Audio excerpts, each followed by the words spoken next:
It is established that the Purusha has thousands of heads, thousands of eyes and thousands of feet, etc.,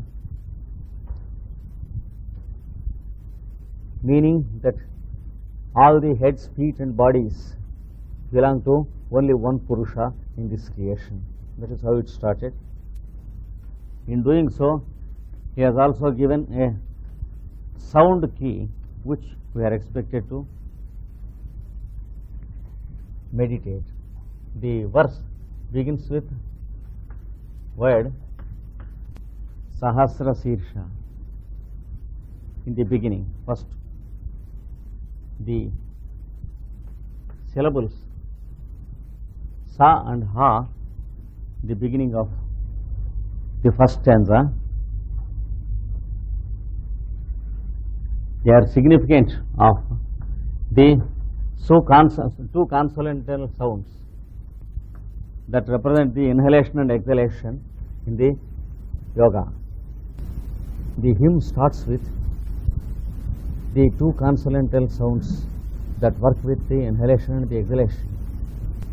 I think you remember that the sounds, the sound potency that governs inhalation is so, and exhalation, that of exhalation is hum. So here the first two syllables of the opening stanza of this hymn, they belong to the inhalation and exhalation sound potencies, representing that it forms the various living beings who live with the thousands of heads, bodies and feet of the Purusha. And in the first stanza, it is also described how he pervaded and surrounded the globe of our creation in all dimensions, and then how he multiplied himself through 10 digits, representing the decimal system existing in the workings of the nature.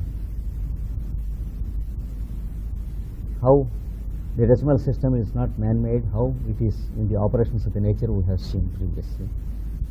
That is how the first stanza describes. The second stanza describes that all that is present and the past along with the future, if you can imagine at one stage, you can say this is all the existence of the Purusha. That is how the second stanza proposes. And he is the Lord of eternity and eternal life. But if the background is described as eternity, whereas the workings of the universe is described as the periodicities of the universe, the two put together form the Purusha. That is what is proposed in the second stanza. Even the background is the same Purusha. The background stands as the parent, whereas the evolution of the universes stands as the child of the Purusha, and the indweller in the two stages is the Purusha. That's how we are expected to meditate. That is how the second stanza describes. And he multiplies by metabolism, that is eating food. Matter feeds matter, bodies feed bodies, and then he stands. That is also proposed in the second stanza. In the third stanza, it is said, all this, what you can say as this, that is tangible to the mind, is his splendor, and he is always above and beyond his splendor and greatness. Generally, living beings, they live in their greatness, especially human beings, whereas the Lord is always above and beyond his greatness. Here you can understand greatness as the qualities of the Purusha who come out from him as nature.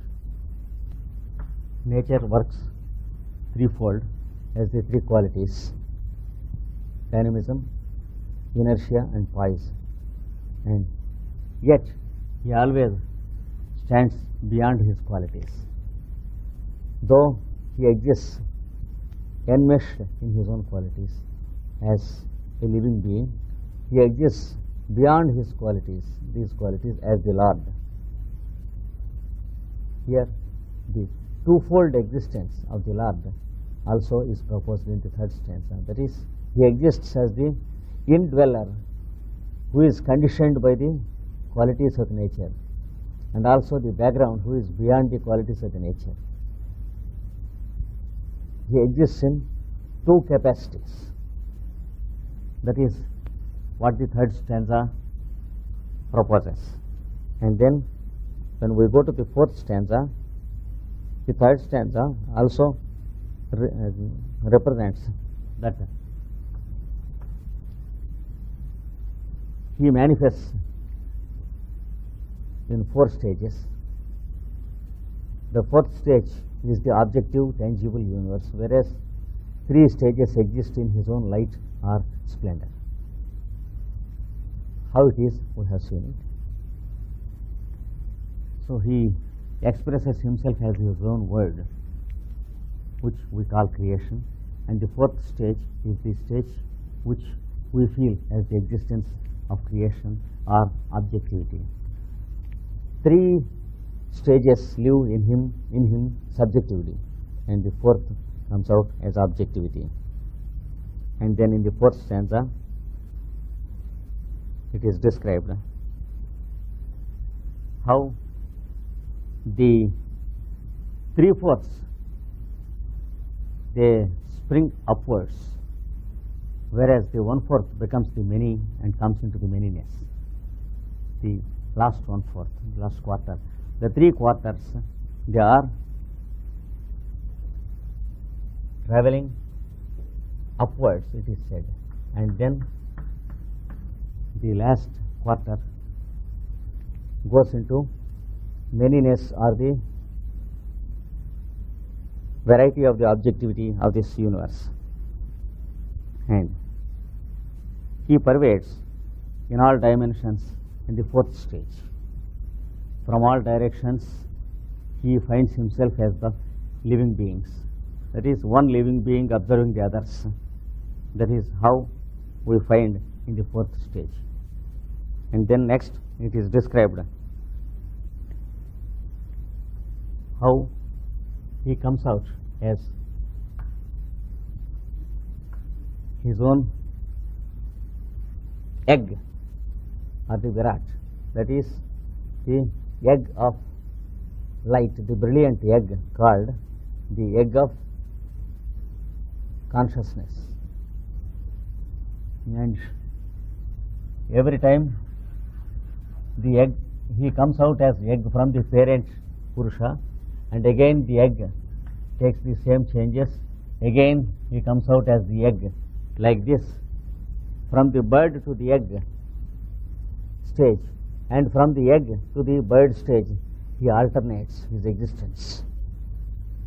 This is what proposed in the next stanza. So from his stage of the parent to the stage of the child, again the child becoming the parent and getting his child, this is how the formula goes, how the Purusha comes down to the creation through this formula of the parent and the child. And then he expanded the material into the material dimensions of the universe. That is how it is described in the fifth stanza. First, how he pervades what is called the west, and then downwards, and then to what is called the east. This also we explain how it takes place. And then there was the emergence of the Devas in the next stage.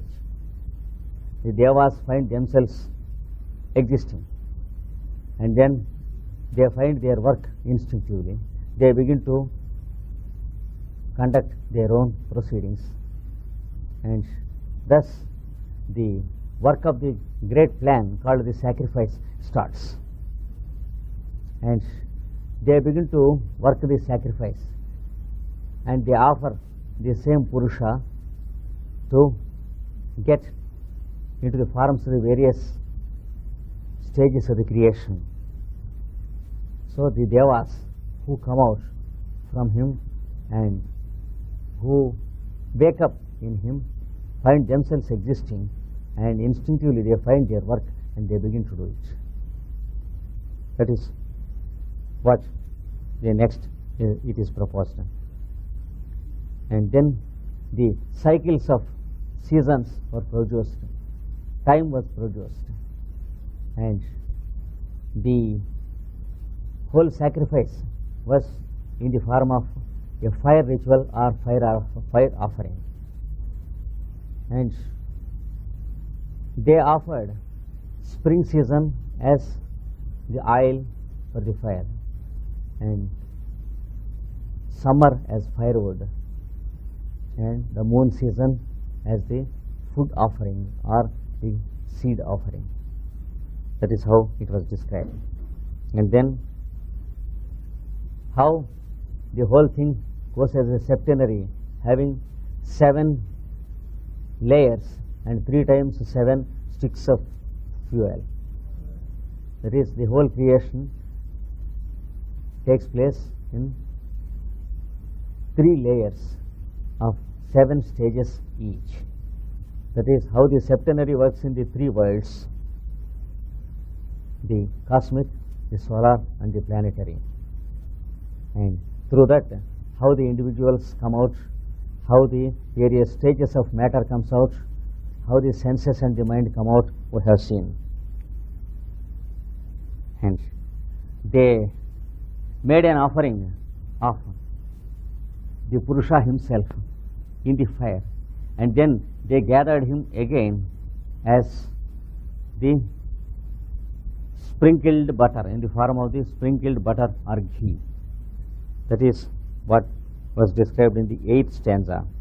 They gathered him again after sprinkling him, and then the Devas found themselves in 3 stages. One, the potential Devas, the manifest Devas, and then the sages or the seers. And all of them, they conducted the fire sacrifice in the name of Yajna, and they could find that the beings of the air were created, the beings of the jungles and the villages were created. Of course, we have seen the esoteric meaning of these things. This is how the succession goes. And then we go to the 10th stanza now. This is the 10th stanza. Tasmad yajnat sarvahutah rachah samani jajnire chandamsi jajnire tasmat yajus tasmat ajayata. Tasmat yajnat sarvahutah, this is one word. Rachah samani jajnire chandamsi jajnire tasmat yajus tasmat ajayata. This is word division. The first line is common with that of the previous stanza, the 9th stanza. Tasmat, from that. Yajnat, from the yajna. Yajnat means from the sacrifice. Sarvahutaha means all offering. That means the Devas are offering whatever they got in the creation. Suppose there are some valuable things, they are once again offering it. Suppose there are the solar systems and planetary systems being created, again they are offering them. Then they are getting the living beings, they are offering the living beings, they are getting again the creation in a cyclic way. That means we are expected to follow their attitude. When we live, we are expected to offer whatever we get, we go on getting it. The moment we try to have something we get, then we have to live out of the sweat of our own brow. That is competition. So there is two types of living according to the ancient scriptures. One is yajna way of living, and the other is what is called vrata way of living described in the scriptures. Vrata means remuneration.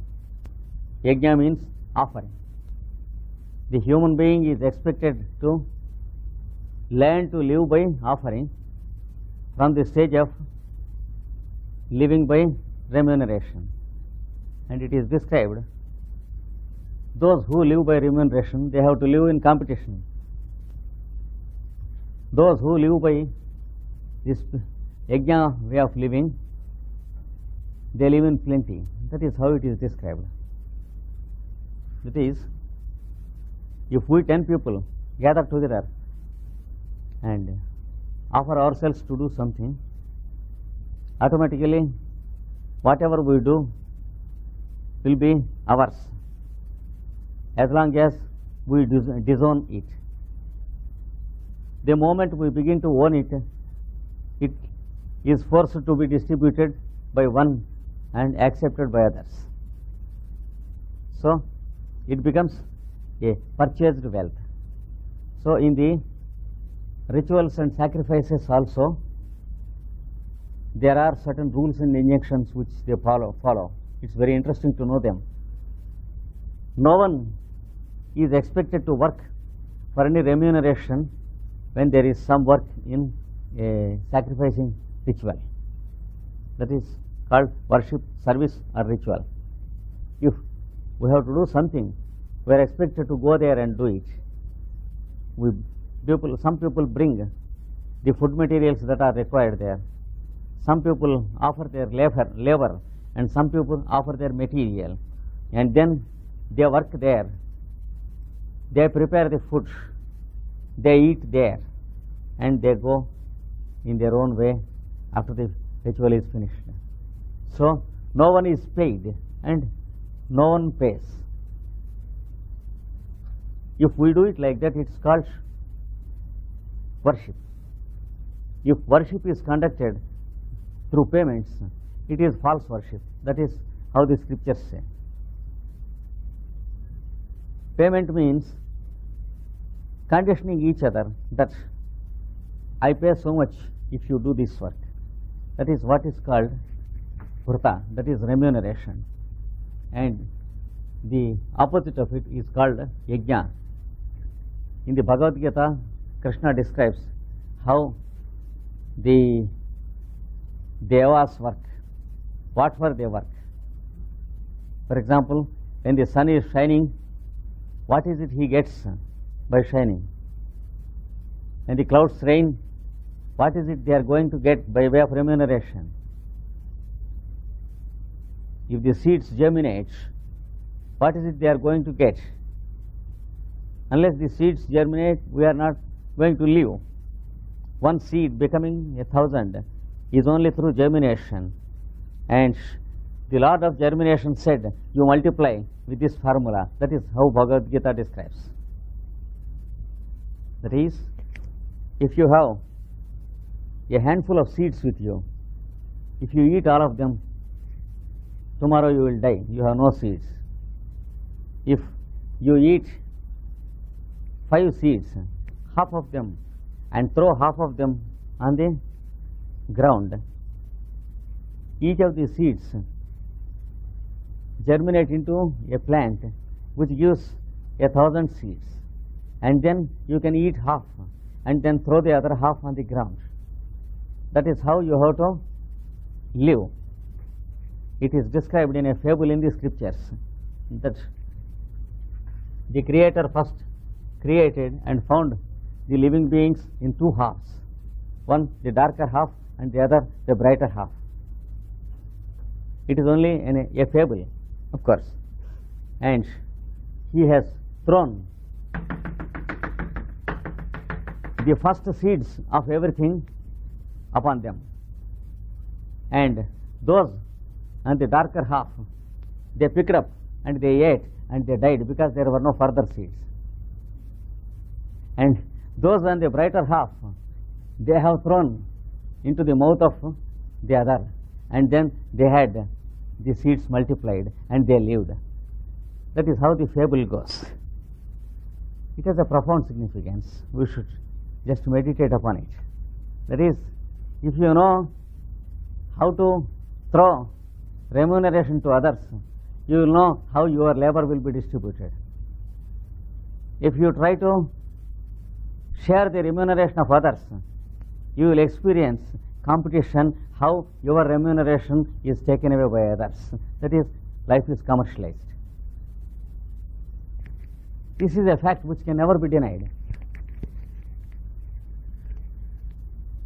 The moment we 2, 3, 4 or 5 people begin to work for one another, there is plenty. If we begin to work for our own remuneration, there is competition, war, destruction and death. That is how the scriptures describe, and we cannot deny that it is so, because till today man didn't behave better.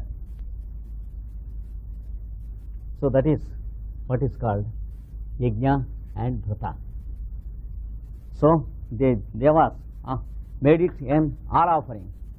That is, whatever they got, they offered it again into the creation, so that it is being ever multiplied. That's why the creation is called all offering sacrifice. The moment one living being wants to take something, he is forced to work.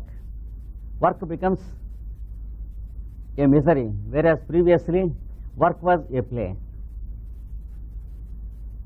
So it is for us to decide if we want to live playing or work weeping.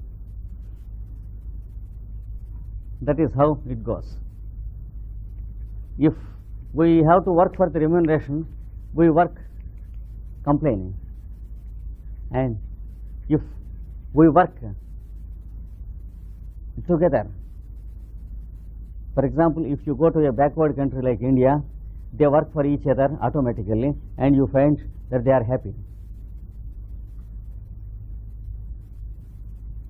The husband, wife and the children, they are for each other, they are never for themselves in the backward countries, in the traditional families. So the devas, they work like that, and in Bhagavad Gita he says, if we imitate the devas, we live in plenty, and if we imitate ourselves, we live in competition. That is what he says.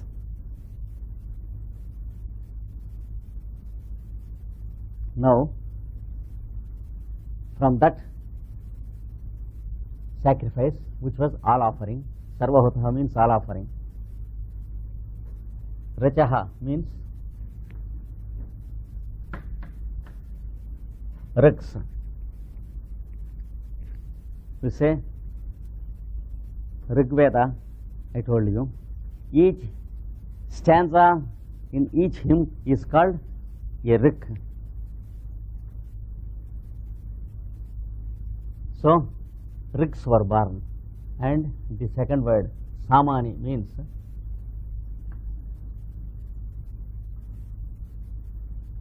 the samas were born. I will explain you. It needs a little bit explanation. First of all, you take it like that.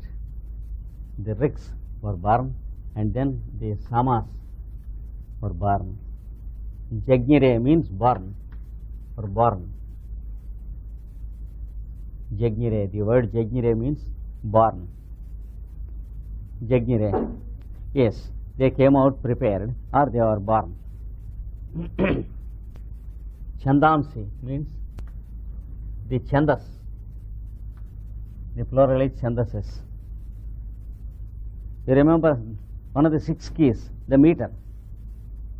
Chandas means the meter. In the beginning, we discussed about it. I will explain these terms in this context once again. Chandamsa means the chandases. Jagnire means born again.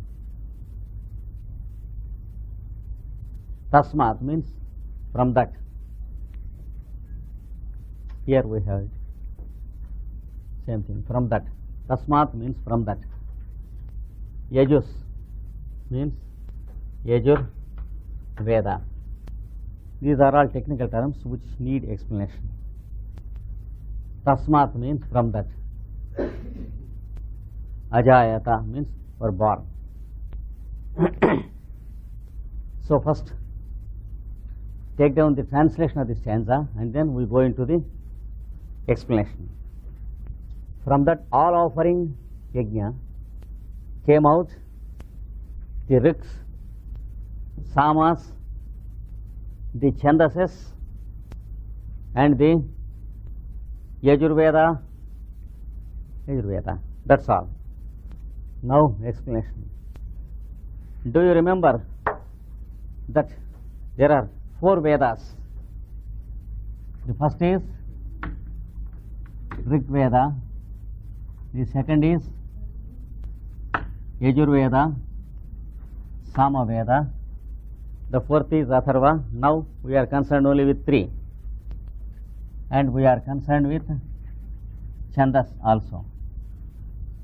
So from their all offering, the Devas gave birth to, they prepared the Rig Veda, the Yajurveda, the Sama Veda and the various meters.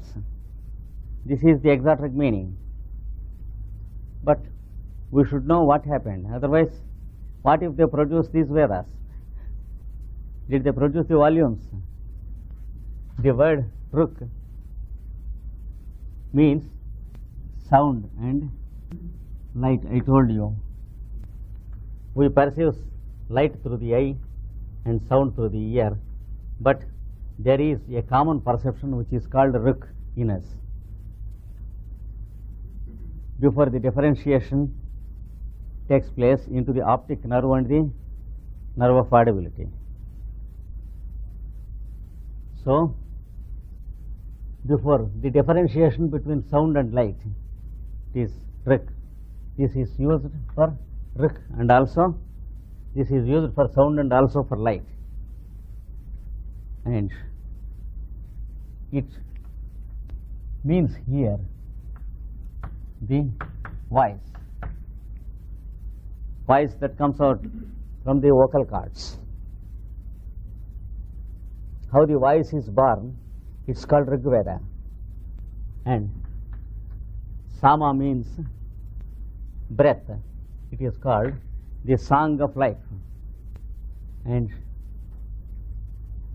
when the breath was made by the Devas, there was the utterance and the voice.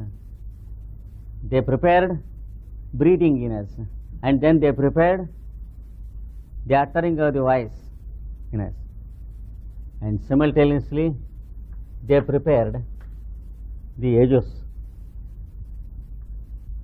It is called Yajus. Yajurveda is called Yajus. This means mind. So the Devas worked in nature to produce the respiration, the utterance and the mind. These 3 are called the 3 first volumes of the scripture. That is what it means in this stanza. Tasmat yajnat sarvahutaha. From that all offering sacrifice, these Devas produced the respiration, the utterance and the mind. These are the first 3 principles. Respiration, utterance, mind. These are called the first set of 3 volumes of the scripture of creation. For your information, it is defined in the same scripture like this. The voice is Rig Veda, These are the words of definition in the scripture. Prana is Samaveda. But grammatical, when there is a conjunction, we use G. When we separate it, we make it K. It's grammatical. It belongs to, there is something with Sanskrit grammar, so we take it for granted for the time being. So, the voice is Rigveda. Prana is Samaveda. Manas is Yajurveda. And then it is described that these 3 volumes form the threefold wisdom. They are not actual volumes of books, but volumes of creation. It is described that these 3 volumes form the wisdom of creation. And it is also described that they are the impersonal scriptures, because they are not man-written or man-made. They are called the impersonal books of nature. The mind is also called, Yajurveda is also called the plan of the Devas, because with the mind we are made to plan things. And then Chandas means the various meters. These fellows, these Devas, they have produced the various meters of the songs. What if? The various meters means the measures of space and time. The measures of space and measures of time. For example, the various forms of the year and cycles and seasons, the full moons and the new moons, and the various divisions, they are called the chandases, that is the meters that scan the creation. So these fellows have produced the meters also, the Devas. They produce voice or utterance, they produce respiration, and therefore they produced mind. That means the moment there was respiration, there was an attempt to cry for the child. As soon as the child is born, he respires, and then he cries. Otherwise the parents cry that he is dead. And then there is the inauguration of the mind or the plan. So this is how these Devas begin their play, with a practical joke with the fellows who are newly born. And then the meters, that is the concept of space and concept of time, the fundamental meters. And then the units of space, units of time, the measures. And they begin to compose the stanzas in the form of the years, the months, etc. The stanzas in the scriptures are only symbolic. They describe the stanzas of creation. That's why they are written in hymns of 12 stanzas. For example, the 12 months of the year are 24 stanzas, just as Purush Sukta is written. After the 24 lunations of the year, or there are some hymns with 7 stanzas. After the plan of the septenary of the universe, 52 stanzas, the hymn of 52 stanzas called the hymn of the bird of life, after the 52 weeks of the year, and 36 stanzas, 32 stanzas after the plan of the 360 degrees, and then 72 stanzas there are